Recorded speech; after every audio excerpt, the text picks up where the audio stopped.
दिगंबरा श्रीपाद वल्लभ दिगंबरा दिगंबरा दिगंबरा श्रीपाद वल्लभ दिगंबरा दिगंबरा दिगंबरा श्रीपाद वल्लभ दिगंबरा दिगंबरा दिगंबरा श्रीपाद वल्लभ दिगंबरा दिगंबरा दिगंबरा श्रीपाद वल्लभ दिगंबरा दिगंबरा दिगंबरा श्रीपाद वल्लभ दिगंबरा दिगंबरा दिगंबरा श्रीपाद वल्लभ दिगंबरा दिगंबरा दिगंबरा श्रीपाद वल्लभ दिगंबरा दिगंबरा दिगंबरा श्रीपाद वल्लभ दिगंबरा। अवधूत चिंतना श्री गुरुदेव दत्त। ओम ब्रह्मानंदं परम सुखदं केवलं ज्ञानमूर्ति द्वंद्वातीतं गगन सदृशं तत्त्वमस्यादिलक्ष्यम् एकं नित्यं विमलमचलं सर्वदि साक्षिभूतं भावातीतं त्रिगुणरहितं सद्गुरुतं नमामि। ओम गुरुर्ब्रह्मा गुरुर्विष्णु गुरुर्देवो महेश्वरा गुरुर्साक्षात् परब्रह्म तस्मै श्री गुरवे नमः। अवधूत चिंतना श्री गुरुदेव दत्त। श्रीपादराजं शरणं प्रपद्ये। ओम चैतन्य नृसिंह सरस्वत्यै नमः। परब्रह्म श्री स्वामी समर्थ भगवान की जय। परम पूज्य वासुदेवानंद सरस्वती स्वामी महाराज की जय। अवधूत चिंतना श्री गुरुदेव दत्त।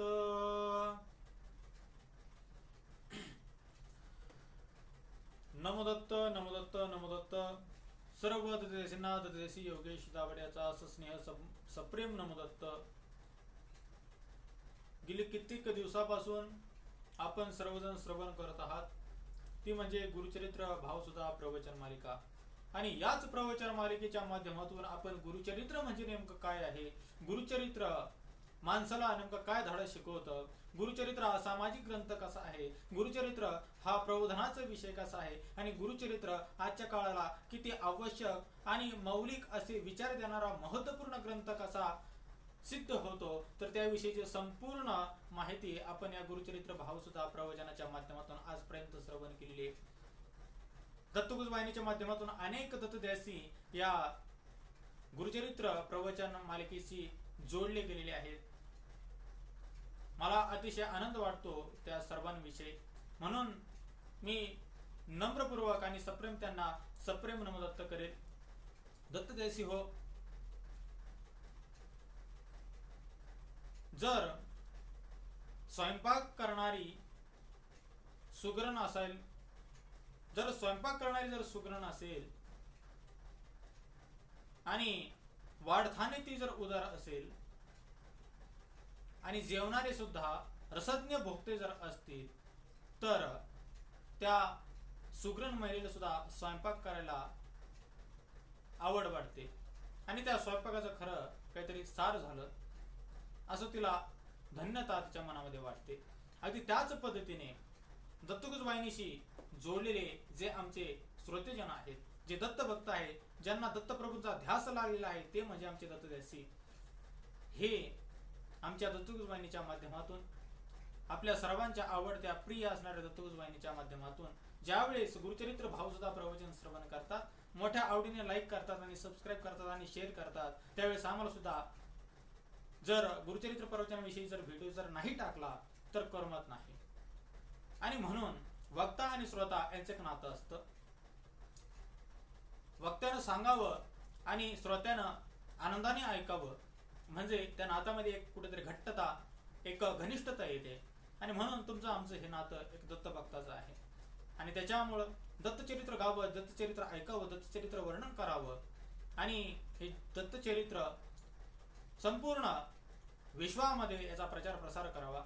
आणि त्या अनुषंगाने दत्तगुरु वाहिनी यूट्यूब चॅनल सतत कार्यरत असतं। आणि म्हणून दत्तदेशी हो, आजपर्यंत अनेक माझे व्हिडिओ तुम्ही पाहिले, बरेच जणांना ते आवडले। आम्ही ज्यावेळेस लाईव्ह असतो त्यावेळेस बरेच जणांचं असं म्हणणं असतं की तुम्हाला किती जण पाहतात हो, 2 जण 3 जण 4 जण 5 जण मोजके जण असतात, परंतु सर्वांना वेळ भेटत नाही, नसतील कदाचित पाहत, परंतु नंतर आमचे व्ह्यू जे आहेत, आमचे जे प्रेक्षक आहेत, तर ते वाढताना आम्हाला दिसतात। मग त्या व्यक्तीला मी सांगितलं, अरे बाबा असं काही नाही, तुम्हाला जरी असं वाटत असेल लाईव्ह पाहणारे तुम्हाला कमी आहेत, परंतु ज्याच्या आवडीने आणि सवडीने ज्या पद्धतीने ज्याला वेळ भेटेल त्या पद्धतीने पाहणारे आमचे प्रेक्षक भरपूर आहेत आणि ते दत्तभक्तीचा आनंद दत्तगुजबानी युट्यूब चॅनलच्या माध्यमातून लुटत असतात. मला त्या दिवशी एक टकला भेटला आणि टकला म्हणजे त्याला केस होती, मोजकीच केस होती माथ्यावरती, आणि तो आरशामध्ये पाहत होता. म्हटलं काय पाहतो आरशामध्ये आणि एवढं तुझा माथा न्याहाळून पाहावा, एवढा केशसंभार तुझ्या माथ्यावरती नाही, तू काय पाहतोयस? तो हसला आणि त्यानं असं केलं.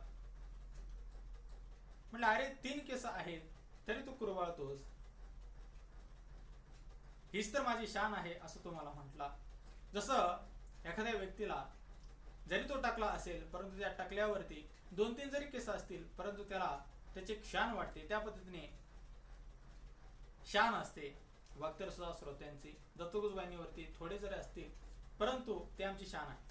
ते दर्दी आहेत, ते ऐकणारे आहेत, ते प्रेम करणारे आहेत, म्हणून ते आमची शान आहे. म्हणून ते किती असतील आम्ही हे मोजत बसत नाही. तर ते आमचे प्रिय आहेत, दत्तप्रभूंना ते प्रिय आहेत, दत्तप्रभूंचे जे चाहते आहेत, गुरुचरित्राचे ते चाहते आहेत, हे आमच्यासाठी महत्वाचं आहे. आणि म्हणून आम्हाला गर्दी नकोच, आम्हाला दर्दी पाहिजे. म्हणून दत्तगुजबानी युट्यूब चॅनलच्या माध्यमातून जवळपास 2500च्या वर आज सबस्क्रायबर गेले. तर हे सर्व काही तुमचं प्रेम आहे. म्हणून तुम्ही जे प्रेम करता तर त्या प्रेमाची ही पोचपावती आम्हाला मिळते. असो, महत्वपूर्ण आजचा विषय जर पाहायचा म्हटलं तर आज गुरुचरित्र भावसुधा प्रवचन आपण वेगळ्या अंगाने श्रवण करणार आहोत. कारण की गुरुचरित्र भावसुधा प्रवचन श्रवण करत असताना इतर महाराजांचे, इतर बोवालाकांची प्रवचन ही वेगळी आणि दत्तगुजबानी युट्यूब चॅनलवरील दत्तदेसी योगेश दाभाडे यांनी सादर केलेलं प्रवचन वेगळं. यामध्ये तुम्हाला फार मोठी तफावत दिसेल. दत्तगुजबानी तुम्हाला प्रबोधनात्मक सांगते, विज्ञानात्मक सांगते आणि आजच्या काळाला लागू होईल, तुम्हाला सर्वांना ते आत्मसात करता येईल आणि जीवनामध्ये ते लागू करता येईल, ते त्याचं पालन करता येईल. तर या पद्धतीने गुरुचरित्र तुम्हाला दत्तगुजबानी सांगते. आणि म्हणून आजवर आपण एकूण 17 अध्याय पाहिलेले आणि या 17 अध्यायाच्या माध्यमातून गुरुचरित्रावर नाना तऱ्हेने आपण वेगवेगळ्या पैलूंनी त्याकडे दृष्टिक्षेप टाकलेला आहे, त्यावरती प्रकाश टाकलेला आहे आणि ते आपण समजावून घेतलेला आहे. आता अध्याय 18 आहे. श्री गुरु भिल्लवाडीला आलेले आहेत आणि भिल्लवाडीला आल्याच्या नंतर तिथे या मूर्ख पुत्राला विद्यादान त्यांनी केलेली आहे. त्या मूर्ख मुलाला, ब्राह्मणाच्या मूर्ख मुलाला त्या ठिकाणी विद्यादान दिलेले आहे, जिव्हा त्याला दिलेली आहे आणि त्याला पंडित बनवलेले आहे श्रीगुरूंनी. ही श्रीगुरूंची दया आहे. आणि नंतर ते पुढे कृष्णा नदीच्या प्रवाहाने, कृष्णा नदीच्या काठाकाठाने ते चाललेले आहेत, भ्रमण करतायत आणि मग अध्याय 18 चालू होते. ओम श्री गणेशाय नमः, ओम श्री सद्गुरुवे नमः, ओम श्री दत्तात्रेयाय नमः. परमपूज्य वासुदेवानंद सरस्वती स्वामी महाराज तुम्हाला आम्हाला सर्वांना कळेल असा, स्त्रियांना, मुलांना, लहानांना, मोठ्यांना, थोरांना, म्हाताऱ्यांना, तरुणांना सगळ्यांना वाचता येईल, कुठलाही भेदभाव नव्हे. तर अशा पद्धतीचा तो सप्तशती गुरुचरित्र सार ग्रंथ जो 700 वाव्यांचा आहे तर तो तुमच्या आमच्यासाठी अगदी 1.5 तासामध्ये आपला वाचून पूर्ण होईल. आणि त्याचबरोबर भगवद्गीतेतील 15व्या अध्यायाचं पुण्य सुद्धा तुमच्या पदरामध्ये पडेल. अशा पद्धतीचा जो काही ग्रंथ लिहिला तर तो ग्रंथ म्हणजे सप्तशती गुरुचरित्र सार. या ग्रंथातील प्रत्येक अध्यायाच्या प्रत्येक ओवीतील 3रं अक्षर जर तुम्ही घेतलं तर दत्तदेसी हो गीतेचा 15वा अध्याय तयार होतो. म्हणून हा मंत्र गर्भ अशा पद्धतीचा गुरुचरित्र ग्रंथ आहे. आणि म्हणून मी तुम्हाला सांगू इच्छितो का हा वाचलाच पाहिजे, घरोघरी वाचला गेला पाहिजे. आणि म्हणून दत्तदेसी दत्तभक्ती पंथाचा ग्रंथ निवडत असताना मला बऱ्याच जणांनी प्रश्न विचारला, दत्तदेसी योगेश दाभाडे तुम्ही दत्तगुजबानी माध्यमातून, दत्तगुजबानी युट्यूब चॅनलच्या माध्यमातून आज जगामध्ये दत्तभक्तीचा प्रचार प्रसार करतात, मग तुम्ही कुठला ग्रंथ निवडला आहे, कुठल्या ग्रंथावरती तुम्ही बोलता, कुठल्या ग्रंथाचा प्रचार करता, कुठला ग्रंथ तुम्हाला दत्तप्रभूंच्या लीला वर्णनाचा आवडतो, त्यावेळेस मी त्यांना सांगितलं फक्त एकमेव तो म्हणजे सप्तशती गुरुचरित्र ग्रंथ. गुरुचरित्र मूळ जर आम्ही पाहिलं, सरस्वती गंगाधरांनी लिहिलं, तर त्याला काही नियम आहेत आणि एवढे कडक नियम आम्हाला पाळणं होत नाही. आणि विशेषतः परमपूज्य वासुदेवानंद सरस्वती स्वामी महाराज सांगतात की तो स्त्रियांनी वाचूच नाही असा ऋषीमुनींनी सांगितलेला नियम आहे. आणि मग बरेचसे त्याला नियम आहेत, बरेचसे त्याला सोवळे आहेत आणि त्यामुळे मूळ जो गुरुचरित्र 7,500 वाव्यांचा जवळपास तो वाचण्यासाठी अनेक प्रकारचे नियम आणि ते काटेकोर पाळलेच गेले पाहिजे अशा पद्धतीचा दंडक असल्यामुळे तो सर्वसामान्यांना परवडत नाही, सर्वसामान्यांना तो वाचता येत नाही. म्हणून संतांना भक्तांची कीव आली, दया आली आणि मग परमपूज्य वासुदेवानंद सरस्वती स्वामी महाराजांनी सप्तशती गुरुचरित्र सारासारखा महत्वपूर्ण असा पद्धतीचा ग्रंथ तुमच्या आमच्यासाठी अगदी 1.5 तासामध्ये पूर्ण होईल. नवे भगवद्गीतेचा 15वा अध्याय वाचल्याचं फळही ह्या ग्रंथाच्या पारायणामधून तुम्हाला प्राप्त होईल. तर अशा पद्धतीचा ब्रह्मावर्त या ठिकाणी 1909 रोजी महाराजांनी लिहून काढला, चातुर्मासामध्ये लिहिला. आणि मग ह्या सप्तशती गुरुचरित्र सार ग्रंथाच्या अनेक अध्यायांवरती आपण गुरुचरित्र भावसुद्धा प्रवचन मालिका या ठिकाणी अध्याय 17व्या पर्यंत आतापर्यंत श्रवण केली. आणि मग अध्याय 18 चालू होतोय आणि महाराज म्हणतात सुरेख क्षेत्र गुरूप आहे. सुरेख क्षेत्र म्हणजे मनाला आल्हाद वाटणारं, मनाला शांती देणारं, मनाला प्रसन्नता प्रदान करणारं असं सुरेख क्षेत्र गुरूप आहे. श्री गुरु नृसिंह सरस्वती स्वामी महाराज असं सुंदर असं क्षेत्र पाहतायत आणि ते म्हणजे कृष्ण पंचगंगा वाहे. ते दशाब्द आहे, अजून आहे तिथे गुप्त. आणि तिथं श्रीगुरूंनी 12 वर्ष आपलं वास्तव्य केलेलं आहे, जिथं कृष्णा आणि पंचगंगा आहे. मूळ गुरुचरित्र जर आम्ही पाहिलं तर सुरुवात करताना सिद्धमुनी नामधारकाला म्हणतायत, नामधारक सिद्धमुनींना म्हणतायत. नामधारक सिद्धमुनींना म्हणतायत, अहो मुनिवर्य, आपण एवढं छान गुरुचरित्र मला सांगितलं, श्रीगुरूंच्या लीला एवढ्या छान पद्धतीने मला तुम्ही कथन केलात, अतिशय आनंद मला होतोय आणि खरोखर मी स्वतःला भाग्यवान मानतोय की एवढ्या सुरस, एवढ्या सुंदर, एवढ्या बोधपूर्ण अशा कथा मला तुमच्या मुखावाटे श्रवण करावयास भेटल्या आणि खरोखर मी माझे परम भाग्य मानतो. आता मला अशी आशा वाटते, असं मला आता वाटायला लागले की मी अजून श्रीगुरूंच्या कथा कशा श्रवण करू, अजून मी श्रीगुरूंविषयी कसं जाणून घेऊ, अजून श्रीगुरूंच्या लीला मला कशा ऐकायला भेटतील, अशा पद्धतीचं मला आता या ठिकाणी वाटायला लागलेले. आणि तीव्र आतुरता मला श्रीगुरूंच्या लीला वर्णनाच्या श्रवणाविषयी या ठिकाणी दाटून आलेली आहे. आणि म्हणून आता तुम्ही मला कृपा करून पुढे श्रीगुरूंनी काय केलं, भिल्लवाडीला असल्याच्या नंतर श्रीगुरू तिथली कथा तुम्ही मला सांगितली, परंतु त्याच्या पुढे श्रीगुरूंनी नेमकं काय केलं तर त्याविषयी मला तुम्ही सविस्तर सांगाल ना. सिद्धमुनी म्हणले, अरे सांगणार ना, तुझ्यासारखा जर श्रोता मला जर मिळत असेल तर मला श्रीगुरूंचं वर्णन किती करावं याचं भान राहत नाही.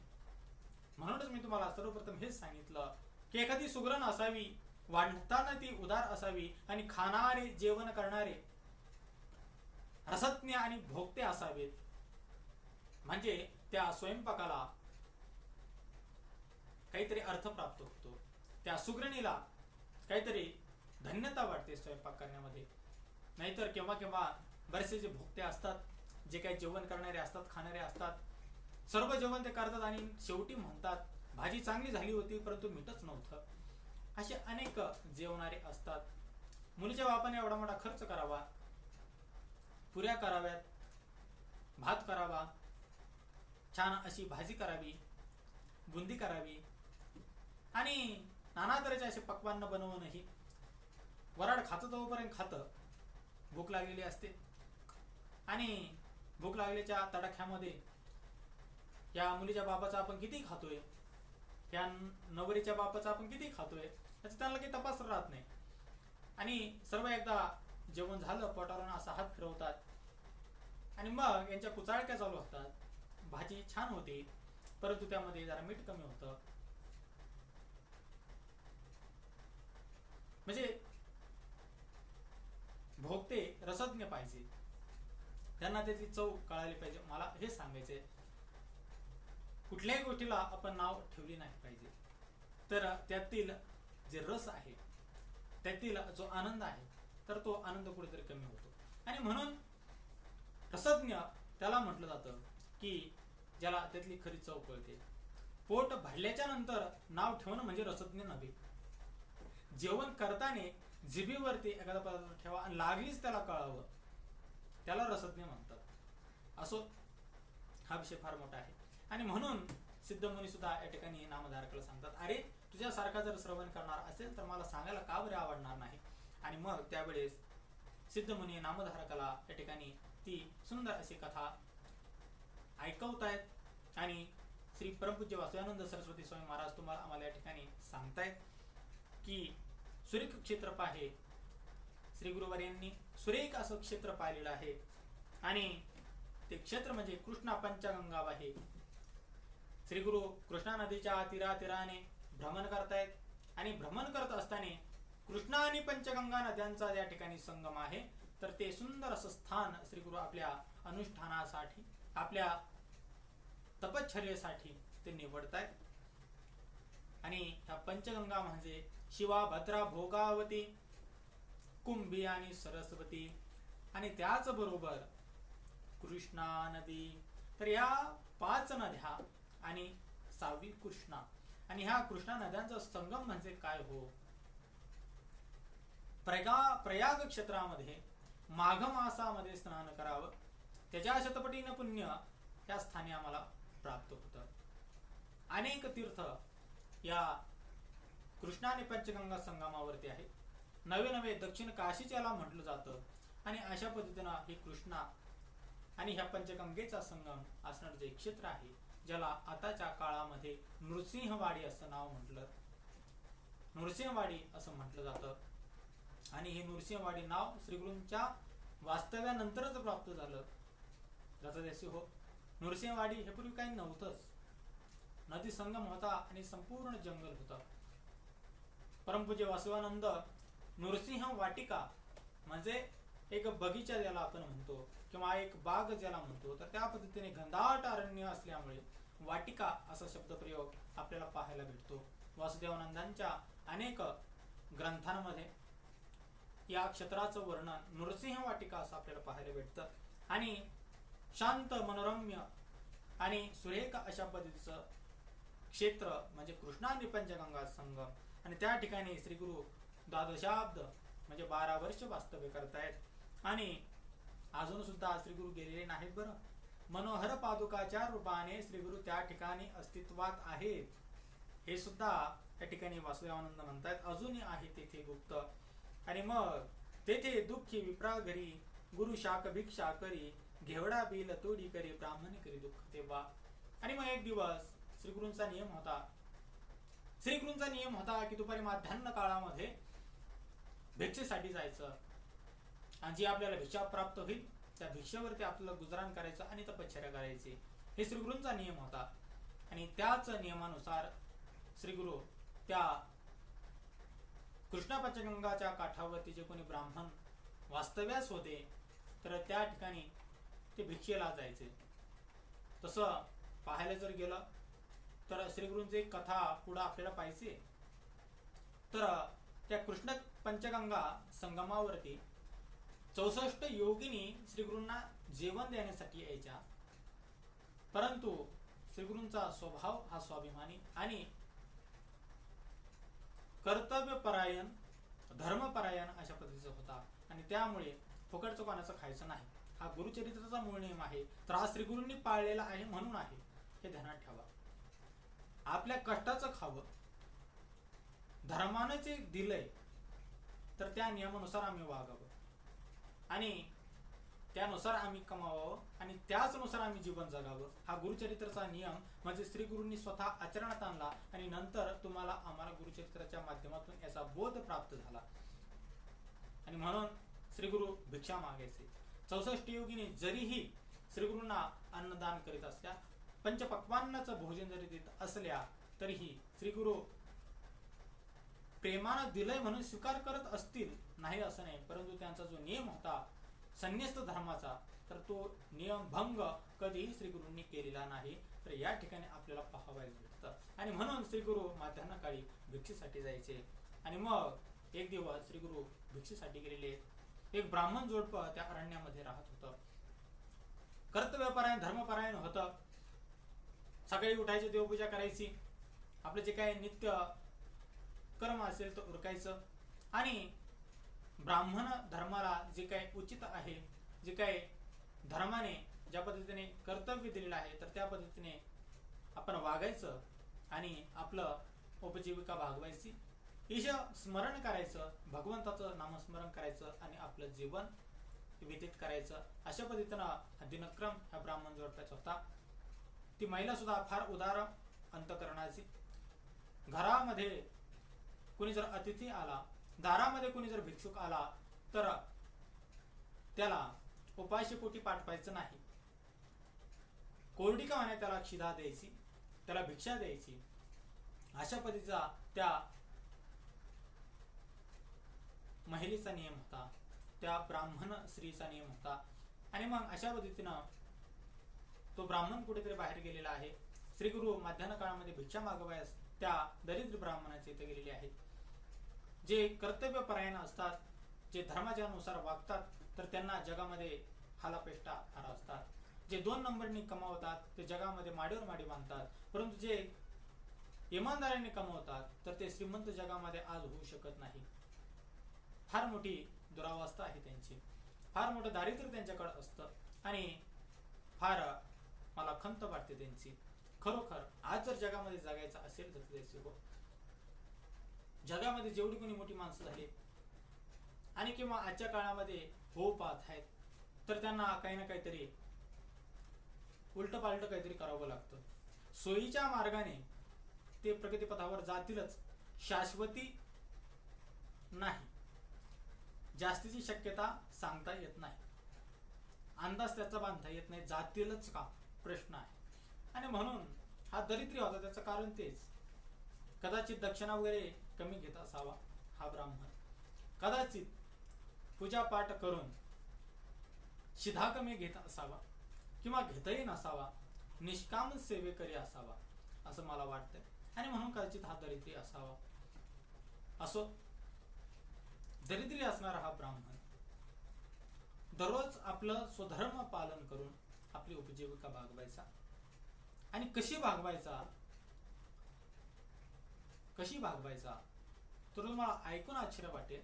आपल्या दारामध्ये त्याने घेवड्याचे वेल लावलेला होता आणि घेवड्याचे वेल लावलेला असताना दत्तदेसी हो, त्या घेवड्याच्या वेल्याला जेवढ्या शेंगा येतील त्याचीच भाजी करायची, तेवढीच खायची. म्हणजे किती दरिद्री, किती गरीब हा ब्राह्मण असेल याची तुम्हाला कल्पना येईल. आणि त्याच दरिद्र ब्राह्मणाचे इथं श्री गुरु भुकेलेल्या पोटाने गेलेले आहेत भिक्षा मागण्यासाठी. आता मला सांगा, एकादशीच्या घरी जर शिवरात्र गेली तर जमेल का? तशी एकादश आणि शिवरात्र एकत्र येत नाही म्हणा, परंतु जर गेली समजा तर प्रश्नच आहे ना. एकादशी ही उपवासी आणि शिवरात्र ही उपवासी, आणि मग जमेल का ते? नाही. श्री गुरु हे भुकेलेले आहेत आणि हा दरिद्र ब्राह्मण तर दरिद्रीच आहे, मुळात गरीबच आहे आणि त्याच्याकडे श्री गुरु मागवायच गेले. प्रश्न आहे ना. मग श्री गुरु असं का करत असावे हा एक मोठा प्रश्न आहे. जो गरीब आहे हा श्रीमंताकडे जर गेले असते एखाद्या तर मग गोष्ट वेगळी होती. एखादा राजा असता, एखादा फार मोठा कोणीतरी श्रीमंत धनाढ्य एखादा मंत्री संत्री जर असता, मुख्यमंत्री असते, एखादे पंतप्रधान असते, राष्ट्रपती असते, त्यांच्याकडे जर मागायला गेले असते तर ती गोष्ट वेगळी होती. परंतु श्री गुरु या दरिद्र ब्राह्मणाकडे गेले. श्री गुरूंचे खास वैशिष्ट्य तुम्हाला या ठिकाणी मला सांगायचे. श्री गुरु गरिबांकडे का जातात? त्या दिवशी मला एका अपंग व्यक्तीचा फोन आला. अपंग आहे आणि त्याचं मी कार्यकौशल्य पाहिलं तर जे काही अदृश्य शक्ती असतात किंवा नकारात्मक ज्या ऊर्जा असतात आणि त्याच्यापासून माणसाला काहीतरी त्रास होतो, तर त्या त्रासातून मुक्त करण्याचं कार्य तो करत होता. मी म्हटलं दत्तप्रभूंनी काय कृपा केली? अपंग व्यक्ती आणि अपंग व्यक्तीवरती एवढी कृपा. आणि तुम्ही आम्ही धाटाकाटा माणसं, श्रीगुरूंचं दर्शनही लवकर घडत नाही. मग मी श्रीगुरूंना त्या दिवशी विचारले, हे असं का? आणि बेट्या अपंग आहे म्हणून मी त्याच्यावरती कृपा केली, तुला का जळकी भरते? तू तुझं कार्य कर, गुरुचरित्र भाव सुद्धा कर, हे तुझ्या वाट्याला आलेलं कार्य आहे ते तू कर ना. तुला ज्ञान दिलंय, तू त्याचा प्रचार प्रसार कर. ते चमत्कारिक कार्य आहे, पण तो अपंग आहे म्हणून मी त्याला दिलंय. मग तुला त्याचा काय त्रास पाहिजे? श्रीगुरु कधी कधी असे फटकारतात. श्रीगुरूंची काठी अगर डोबरात बसली ना, त्या व्यक्तीचं काय वेळ सांगता येते. आणि म्हणून श्रीगुरूंविषयी मला विशेष वाटतं. दरिद्र ब्राह्मणाचे इथं श्रीगुरु का गेले असावेत? तर श्रीगुरूंची झोळी ही म्हणजे भिकारीची झोळी नव्हे. श्रीगुरु दुःख आपल्या झोळीमध्ये घेतात आणि सुख सगळ्या जगाला वाटतात आशीर्वाद रूपाने, कृपा रूपाने. आणि म्हणून श्रीगुरु, म्हणून ही एकादश म्हणजे श्रीगुरु या दरिद्र ब्राह्मण जो चंद्रमौळी ज्याचं घर आहे, तर त्या शिवरात्रीच्या घरी असं मी तुम्हाला म्हटलो ना, तर त्याच्या करताच मी म्हटलो. आणि त्याच्यासाठी श्रीगुरु अशा दरिद्र ब्राह्मणाकडे जातात, गरीब भक्तांकडे जातात, जे अपंग आहे, जे निराधार आहे, ज्यांना कोणी जगामध्ये नाही, तर त्यांना श्रीगुरु अशा पद्धतीने आपली कृपा देण्यासाठी, त्यांना खऱ्या अर्थाने बळ देण्यासाठी, त्यांना ताकद देण्यासाठी, त्यांना स्वतःच्या पायावर उभा करण्यासाठी श्रीगुरु त्यांच्यावरती कृपा करत असतात. आणि मग गंमत अशी घडली, ब्राह्मण घरामध्ये नाहीये, स्त्री तर उदार आहे, दान धर्म करणारे आहे, धर्मपरायण आहे, घरामध्ये काहीही नाहीये, दारामध्ये तर भिक्षुक आलेला आहे, संन्यस्त आहे, फार मोठे तपस्वी आहे, साक्षात जगाचे चालक मालक पालक श्री विष्णू अवतारी, श्री दत्त अवतारी, श्री गुरु नृसिंह सरस्वती स्वामी महाराज आहेत. आणि ते आपल्या दारात आलेले आहेत. आणि आपण जर त्यांना भिक्षुक आम्ही जर त्या भिक्षुकाला जर आम्ही भिक्षा नाही दिली, तो जर असाच उपाशीपोटी जर आमच्या दारातून जर गेला, तर त्याचं पाप आम्हाला काय असेल, तर ब्रह्मदेव सुद्धा ते पापाचं वर्णन करू शकत नाही. आणि मग त्या स्त्रीने विचार केला की मी आता नेमकं काय करू. आणि मग गुरु शाक भिक्षा करी. आणि मग त्या महिलेने काय केलं, आपल्या दारामध्ये असणारं जे काही घेवड्याचा वेल आहे, तर त्या घेवड्याच्या वेलाच्या शेंगा तिने तोडलेल्या आहेत घाई गडबडीमध्ये आणि श्रीगुरूंच्या झोळीमध्ये टाकलेले आहेत. आणि टाकल्याच्या नंतर गुरु शाक भिक्षा करी, त्या भाजीची, त्या घेवड्याच्या भाजीची, घेवड्याच्या शेंगांची जी काही भिक्षा आहे, तर ती श्रीगुरूंनी प्रेमपूर्वक स्वीकार केलेली आहे, प्रेमपूर्वक स्वीकार केलेली आहे. आणि मग घेवडा वेल तोडी करी, ब्राह्मणी करी दुःख तेव्हा. आणि मग श्रीगुरूंना अशी भिक्षा वगैरे प्राप्त झाल्याच्या नंतर श्रीगुरु पाहतायत, अरे हे जर घेवड्याचं झाड आहे, घेवड्याचा वेल आहे, आणि घेवड्याचा वेल आणि ते मला शेंगा या ठिकाणी भिक्षा म्हणून देते आहे. श्रीगुरूंच्या काय मनामध्ये आलं कोणास ठाऊक, ते श्रीगुरूंची लीला श्रीगुरूंना माहिती. श्रीगुरूंनी ते वेल असा हातामध्ये धरला, असा ओपटला, फेकून दिला आणि श्रीगुरु लगबगीने निघून गेले. ते ब्राह्मण श्री बाहेर येऊन पाहते, ज्या घेवड्याच्या वेलावरती आम्ही आमची उपजीविका भागवतो, ज्या घेवड्याच्या वेल्याची भिक्षा या संन्यास्ताला, या यतिवर्यांना आम्ही आज वाढली, ज्या घेवड्याच्या वेल्याने आमची आज लाज राखली, नाहीतर हा जर उपाशीपोटी संन्यास्त गेला असता तर पुन्हाच ठाऊक आम्ही किती पापी गणलो गेलो असतो. आणि हाच घेवड्याचा वेल, एवढा परोपकारी असणारा घेवड्याचा वेल, आमच्यासाठी अति महत्वाचा असणारा घेवड्याचा वेल, आमच्या उपजीविकेचा साधन असणारा हा घेवड्याचा वेल, आज त्या महापुरुषाने, या संन्यस्त माणसाने, या यतिवर्याने आज हातामध्ये घेतला, उपटून टाकला आणि फेकून दिला. त्या ब्राह्मणीला, त्या महिलेला एवढं अतोनात दुःख झालं की आता आम्ही नेमकं खायचं काय प्रश्न आहे. आणि मग तद दुःख हरवया वेलांतळी देतया धनकुंभ गुरुराया म्हणे तया न प्रगड आहे. आणि मग तो ब्राह्मण, तिचा जो मालक आहे, तिचे जे पतिदेव आहेत, तर ते पतिदेव घरी आलेले आहेत. आणि आल्याच्या नंतर ते ब्राह्मण स्त्री सर्व हकीकत त्या आपल्या पतिदेवाला सांगते. अहो, एक संन्यासी आले होते, घरामध्ये काही नव्हतं, आणि म्हणून मी त्यांना या ठिकाणी आपल्या घेवड्याच्या वेलाच्या शेंगा भिक्षा म्हणून वाढल्याच्या नंतर त्या यतिवर्यांनी काय करावं, मोठा उपद्व्यापच त्यांनी करून ठेवला. ज्या घेवड्याच्या वेलाच्या शेंगावर आपण आपली उपजीविका भागवायचो, तर तो घेवड्याचा वेल त्या संन्यस्त महापुरुषाने हातामध्ये घेतला आणि उपटून टाकला. आणि ती मोठमोठ्याने रडायला लागली. आता आपण खायचं काय, आपली उपजीविका कशी भागवायची आपण. काय चुकलं होतं आपलं? आपण तर भिक्षा वाढली होती. पण ब्राह्मण म्हटला जाऊ दे, योगी आहेत, तपी आहेत, आणि तपस्वी माणसांच्या मनामध्ये काय असतं, त्यांची कृपा करण्याची पद्धत कशी असते, हे तुम्हाला आम्हाला सर्वसामान्य माणसाला कळू शकत नाही. जाऊ दे, आपल्या नशिबात ते असतील, आपल्या प्रारब्धामध्ये ते असेल, आणि जे प्रारब्धामध्ये असतं ते आपल्याला कधीच पुसता येत नाही, टाळता येत नाही. जाऊ दे, असू दे. आपण तो घेवड्याचा वेल आता एवढा मोठा वाढलाय ना, फार घरावरती गेलाय, त्याच्या एवढ्या मोठ्या शेंगा आलेल्या आपण तोडायचो, खायचो, त्याची भाजी करायचो, आपली उपजीविका भागवायचो. आता तो घेवड्याचा वेल आपण संपूर्ण उपटून टाकू, नाहीतरी तो एवढा मोठा वाढलाय, आता वाळून गेल्याच्या नंतर दारामध्ये ते व्यवस्थित दिसणार नाही, आणि म्हणून ते अजून दरिद्रीपणाचं लक्षण होईल. त्याच्यामुळे तो घेऊ आणि आपण उपटून आता कुठेतरी त्याची विल्हेवाट लावून देऊ आणि तो कुठेतरी टाकून येऊ. आणि असं म्हटल्याच्या नंतर तो त्या घेवड्याच्या वेलाजवळ जातोय ब्राह्मण. तो वेल उपटतोय, बाजूला करतोय, आणि उपटता प्रसंग असा घडतोय, त्याला काहीतरी गोल असं दिसतंय, आणि तुम्ही अरे हे काय नेमकं असावं, आणि तो अजून खणतोय, आणि खाल्ल्याच्या नंतर त्याला त्या घेवड्याच्या वेलाच्या तळाशी कुंभ, एक घागर, एक माठ, एक मडक, काय म्हणायचं ते म्हणा तुम्हाला, परंतु त्याला धनाचा हंडा सापडतोय, धनाचा हंडा. आणि मग त्या ब्राह्मणाला वाटतं श्री गुरूंनी जे काही वेल उपटला तर तो असा तसा नाही, तर आमच्यावरती कृपा करण्यासाठी श्री गुरूंनी हा धनकुंभ प्रदान करण्यासाठी श्री गुरूंनी हा घेवड्याचे वेल तोडला.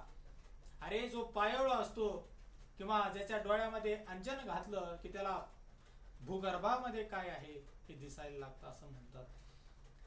त्याच पद्धतीने श्री गुरु खऱ्या अर्थाने तुमच्यावर आमच्यावर कृपा करणारे समर्थ श्री गुरु श्री दत्तप्रभू आहेत. तुमच्या आमच्या मनामध्ये नेमकं काय आहे हे श्री गुरूंना कळतं, आणि म्हणून श्री गुरु भिक्षा मागतात, म्हणजे भिकारी नाहीत, ते जगाचे चालक मालक आहेत, जगावरती त्यांचं अधिराज्य आहे. या सृष्टी ज्यांच्या आदेशाने नाचते तर ते आमचे श्री गुरु नरसिंह सरस्वती साई महाराज आहेत. आणि म्हणून त्या श्री गुरूंना जर आम्ही एक थेंबर पाणी जर अर्पण केलं, एक पान जर आम्ही अर्पण केलं, एक फुलाची केवळ पाकळी जर आम्ही अर्पण केली, तर श्री गुरु आमच्यावरती प्रसन्न होतात. घेवड्याची एक वेलाची शेंग जर मी दिली असेल तर श्री गुरूंनी माझ्यासाठी इतका मोठा धनाचा हंडा, एवढा मोठा धनाचा हंडा मला या ठिकाणी प्रदान केलेला आहे. ही श्री गुरूंची असीम उदारता आहे, भक्तांप्रती असणारा जिव्हाळा आहे, भक्तांवरती असणारा कृपा करण्याची जी काही अमर्याद अशा पद्धतीची उदारता श्री गुरूंच्या बाबतीत आहे. आणि त्यामुळे श्री गुरु असे भक्तांचा उद्धार करत असतात. आणि मग त्या ब्राह्मण स्त्रीला कळालं की श्री गुरु कसे आहेत, आणि म्हणून त्या श्री गुरूंनी त्या ब्राह्मण स्त्रीला, त्या ब्राह्मणाला धनकुंभ अशा पद्धतीने प्रदान केला. आणि म्हणून देव जर पाहत असेल तर तुमची परीक्षा पाहतो. म्हणून माझ्याकडे काय आहे आणि मी काय देऊ शकतो याचा विचार कधी करायचा नसतो. अरे जे तुझ्याकडे आहे ते भगवंताला अर्पण कर, भगवंत काय देतात मग बघ. आणि ही कथा आम्हाला शिकून जाते, ही कथा आम्हाला शिकवते. माझ्याकडे काहीच नाही, अरे आहे त्यात तर समाधान मान. अरे घेवड्याचं वेल जर तुझ्याकडे आहे ना बेट्या, मग त्रास कशाला करून घेतोय, हे नाही ते नाही. माणसं समाधानी नसतातच हो जीवनामध्ये. घेवड्याचं वेल तर आहे ना, उपाशी तर देवाने ठेवलं नव्हतं ना तुला आतापर्यंत. समाधान मान ना तू. गाडी आहे, बंगला आहे, अनवाणी तर चालत नाही ना, नाही माझ्याकडे कार गाडीच पाहिजे. अरे सायकल तर आहे ना, समाधान मान ना. मोटरसायकल भेटेल काही दिवसांनी. मला फार प्रश्न पडायचा मी ज्यावेळेस 12वीला होतो त्यावेळेस. काम धंदा नव्हता, काही नव्हता, मी फक्त कॉलेज केलेले. आणि खरं तर माझ्यासारखा रिकम टाकडा माणूस जगामध्ये कुणी नसेल. आणि एक जण असाच भिक्षुक दारामध्ये आला आणि त्याने सांगितलं, अरे नशीब तुझं उजळतंय बेटा. म्हटलं काय झालं? आणि 12वी झाली ना मोटरसायकल घेशील. म्हटलं अरे मला काम नाही धाम नाही, मोटरसायकल घेणार कुठून? आणि आषाढी एकादश होते, आमचे एक पाहुणे आले आणि सहज आम्हाला 5 किलोमीटर लांब जावं लागायचं. कशाला? गॅसची टाकी आणण्यासाठी. आणि ते 5 किलोमीटर लांब जाण्यासाठी कुणी येत नसायचं, कुणी गाडी देत नसायचं. मग मी वैतागलो होतो आणि आमच्या पाहुण्यांना सहज म्हटलं, फार त्रास होतो, मी तर फार वैतागलो, आता गॅसची टाकी आणायला येता का तुम्ही? मग आम्ही गॅसची टाकी वगैरे घेऊन आलो. श्रीगुरूंची कृपा कशी असते तुम्हाला सांगतो, आणि माणसाने समाधान कसं मानावं ते तुम्हाला सांगतो. गेलो आणि गेल्याच्या नंतर टाकी वगैरे घेऊन आलो. आमचे आईसाहेब म्हणले, म्हणजे 5 किलोमीटर लांब आम्हाला गॅसची टाकी आणण्यासाठी जावं लागतं आणि कोणी गाडी देत नाही. आणि तशी मला गाडी पण येत नव्हती, मी कधी कोणाच्या गाडीला हात लावलाच नाही. ज्यावेळेस गाडी घेतली त्यावेळेस शिकलो. ते पाहुणे म्हटले, आताच 9 महिने झाले म्हणे गाडी घेतली, जास्त काय वापरलेली नाही, 9 महिने झाले फक्त, लागत असेल तर लगेच आपली घेऊन टाका, काही एक अडचण नाही. आषाढी एकादशीचा दिवस, शुभ दिवस, ठीक आहे. किती? त्या गाडी 50,000मध्ये बसली. आणि ती गाडी गुरुपौर्णिमेच्या दिवशी पाहुण्यांना एसटीने पाठवलं. म्हटलं जातो तुम्ही, गाडी इथंच ठेवा. रोकड दिली आणि ती गाडी ठेवून घेतली. सायकलवर चालणारा माणूस आज गाडीवर चालायला लागला. समाधान माना तुम्ही.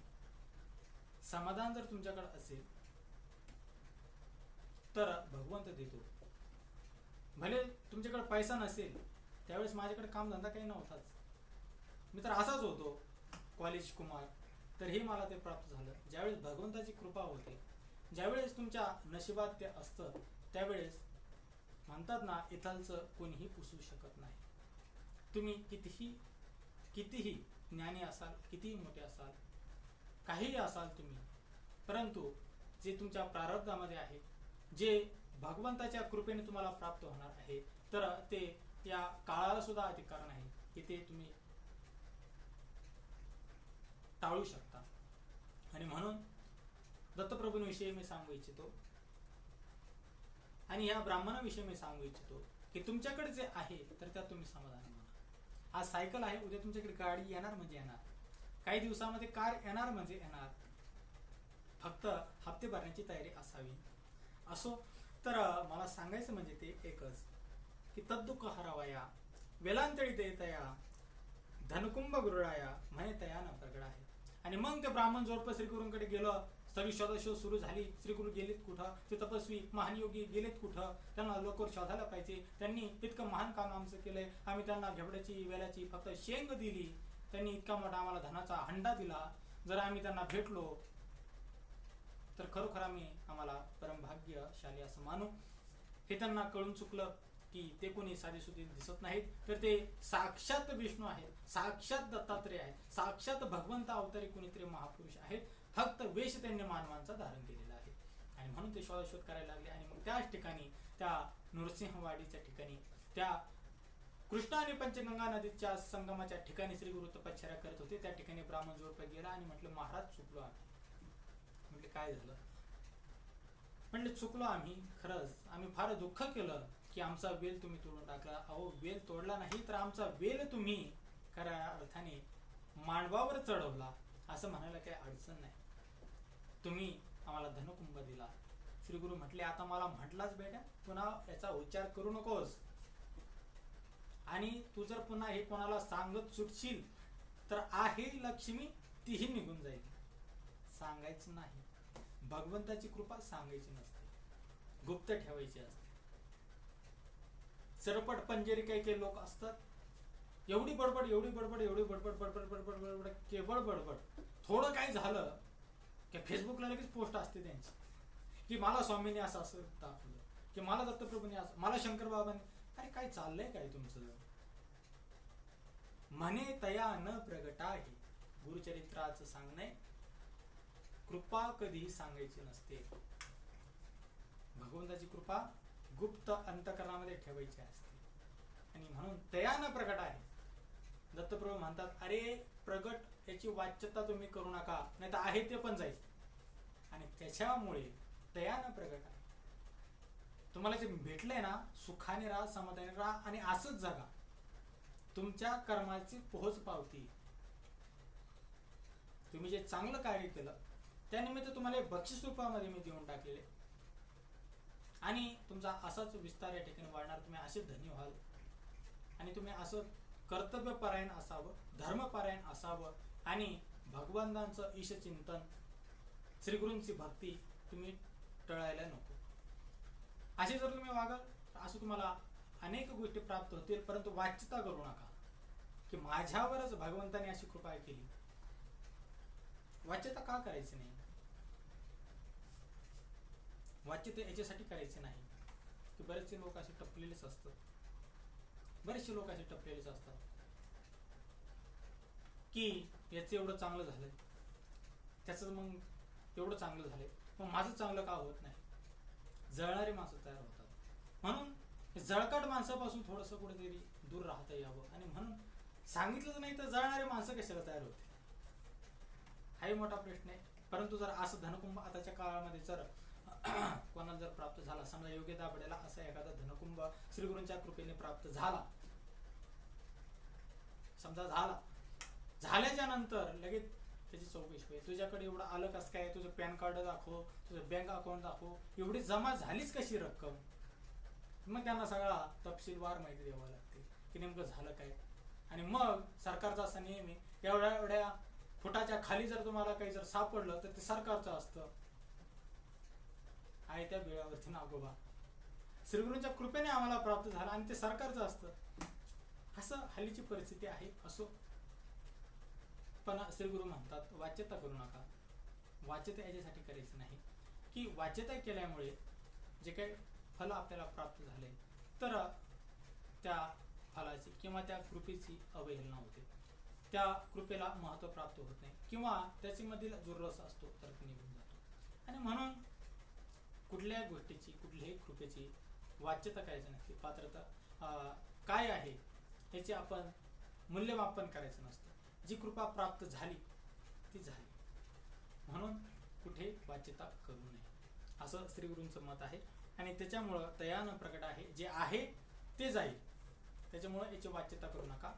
हे कुठेही तुम्ही सांगू नका. बिनबोबाट तुमच्या जवळच असू द्या आणि झाकली उड सव्वा लाखाशी, तेरी बी चूप आणि मेरी बी चूप. त्याच्यामुळं तुम्ही असेच राहा, धर्मपरायण राहा, श्रीगुरूंची भक्ती करा, दत्तप्रभूंची भक्ती करा आणि धर्मपरायण असा, कर्तव्यपरायण असा आणि अशाच पद्धतीने तुम्ही दान धर्म करत चला. सर्वांना उदार अंतकरणाने दान धर्म करा. आणि म्हणून श्री गुरुचरित्राची लिहिची कथा आहे, देशी घेशी तेव्हा देशी असं म्हटलेलं आहे. घेशी तेव्हा देशी,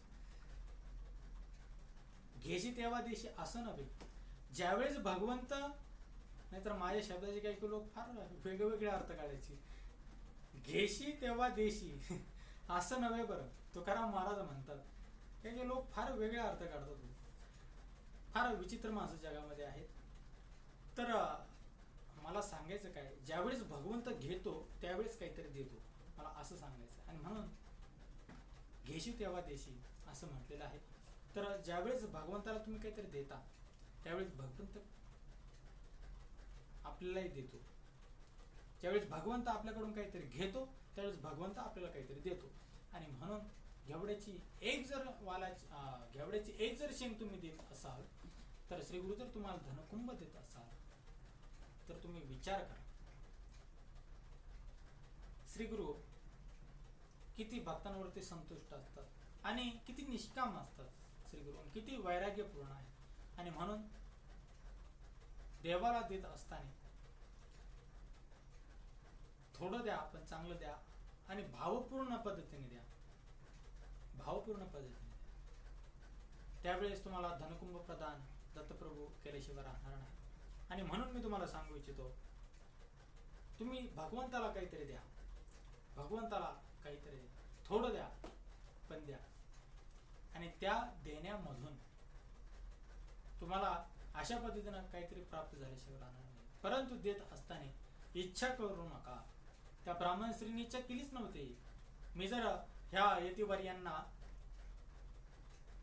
घेवड्याची जर शेंग जर आम्ही दिली, घेवड्याची शेंग जर आम्ही दिली तर आम्हाला या ठिकाणी धनाचा हंडा भेटेल, इच्छा नव्हती. निर्मळ मनाने, सढळ हाताने अगदी निष्काम भावनेने कसलीच इच्छा न बाळगता तिने ते दान केले होते. आणि म्हणून दान करत असताना मोकळ्या मनाने, सरळ हाताने आणि कसलीही फल अपेक्षा न बाळगता द्यायला हवं. गुरुचरित्र शिकवते. अजून काय काय सांगू या कथेतून, असे बोध किती घेण्यासारखे. कुठल्या गोष्टी तो वाच्यता करू नये. आध्यात्मिक गोष्टीची कुठे वाच्यता करायलाच नको. गुरुचरित्राची ही कथा शिकवते. तुम्ही ज्यावेळेस भगवंताला काहीतरी देता त्यावेळेस भगवंतही तुम्हाला काहीतरी देतो. कारण की भगवंत काहीतरी घेतो नंतरच काहीतरी देतो, असा भगवंताचा नियम आहे. गुरुचरित्र शिकवतं. अहो तुम्ही कितीही गरीब असाल पण तुम्ही धर्मपरायण असलं पाहिजे. आपलं कर्तव्य कर्मावासी तुम्ही घनिष्ठ असलं पाहिजे. गुरुचरित्र शिकवतं. किती सांगू तुम्हाला अजून. आणि म्हणून गुरुचरित्र हा सामाजिक ग्रंथ आहे. आणि हा सामाजिक ग्रंथ आता घरोघरी पोहोचण्याची खऱ्या अर्थाने गरज आहे असं मला वाटतं. आणि त्याच्यामुळं गुरुचरित्र भावसुद्धा प्रवचनाच्या माध्यमातून मी तुम्हाला आज सांगू इच्छितो. दत्तदेसी योगी दाभाडे जे काही सर्व काही कार्य करत आहे, तर हा सामाजिक ग्रंथ तुमच्या आमच्या सर्वांच्या आजूबाजूला पोहोचला गेला पाहिजे. प्रत्येक घरोघरी आता सप्तशती गुरुचरित्राचं पारायण झालंच पाहिजे. प्रत्येकाच्या घरोघरी जिथं घर आहे तिथं गुरुचरित्र पोहोचलं पाहिजे. आणि जिथं माणसाची जात आहे, जिथं मानव जाती आहे, तिथं दत्त भक्ती पोहोचलीच पाहिजे.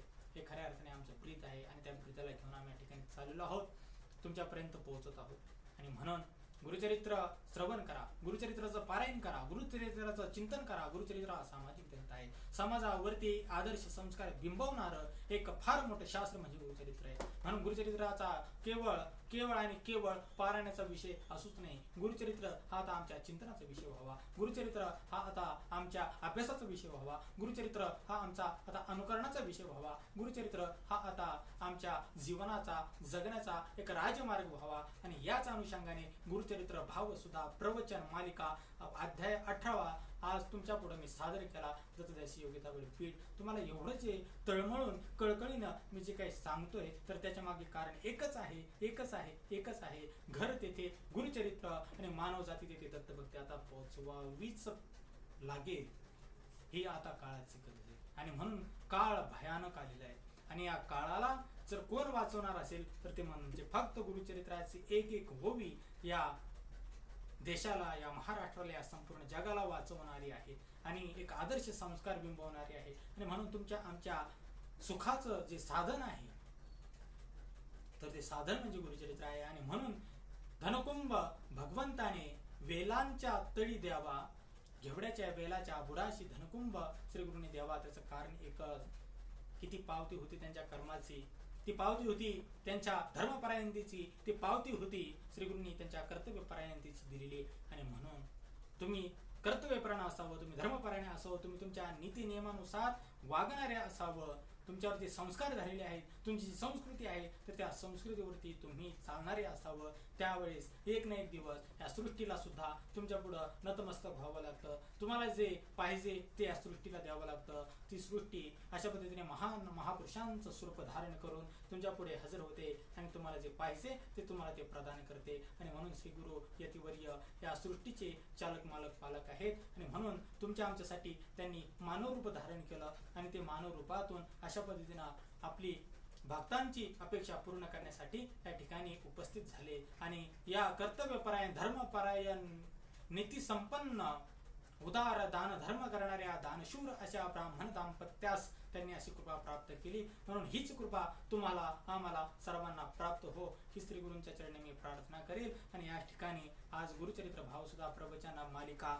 तर त्यातील अध्याय 18 या ठिकाणी तुम्हाला सर्व श्रोतृवर्गाच्या चरणी मी समर्पित करेल. आणि पुन्हा मी सांगेल की घर तेथे आता गुरुचरित्र आणि मानव जाती तेथे दत्तभक्ती पोहोचायची आहे. म्हणून प्रत्येकाने आता गुरुचरित्राचं पारायण करा. सप्तशती गुरुचरित्र वासुदेवानंद सरस्वती स्वामी महाराजांनी लिहिलेलं 1 तासामध्ये 1.5 तासामध्ये पूर्ण होणार नवे भगवद्गीतेचा 15वा अध्याय प्रत्येक ओवीच्या 3ऱ्या अक्षरामधून तुमच्या आमच्याकडून वाचला जातो. त्याचं सुद्धा पुण्य प्राप्त करून देणारा हा एकमेव असा ग्रंथ म्हणजे सप्तशती गुरुचरित्र.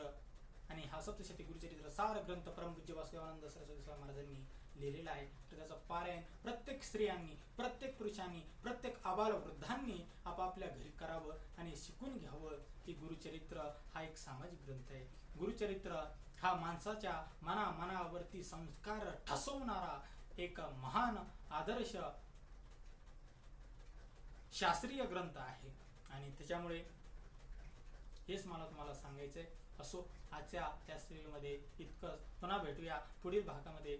तोपर्यंत सर्वांनी पाहत राहा दत्तगुरुबाई यूट्यूब चॅनेल. सबस्क्राईब करा, लाईक करा, शेअर करा आणि घरोघरी आता जाऊन द्या हे गुरुचरित्राची वाणी, ही गुरुचरित्राची वाणी, गुरुचरित्राची बोधवाणी, गुरुचरित्राची प्रबोधनवाणी, योगेशाची योग्यवाणी आणि हे गुरुचरित्राचं जे काही बोधरत्न आहे. तर हे बोधरत्न ज्यावेळेस सर्व या तळागाळातील सर्वसामान्यापर्यंत पोहोचतील तर त्यावेळेस विचार संपत्तीने, विचार रत्नांनी सर्वजण खऱ्या अर्थाने श्रीमंत होतील. आणि म्हणून विचाराची संपत्ती, विचारांची श्रीमंती आमच्यापर्यंत ज्यावेळेस पोहोचेल त्यावेळेस खऱ्या अर्थाने हा देश, हे राष्ट्र, हे प्रत्येक नागरिक, प्रत्येक माणूस खऱ्या अर्थाने सुजलाम सुफलाम झाल्याशिवाय राहणार नाही. आणि म्हणून याच मंगल कामनेसह आजचे गुरुचरित्र भाव सुद्धा या ठिकाणी तुम्हाला सर्व चरणी समर्पित करतो, दत्तप्रभूंची चरणी समर्पित करतो.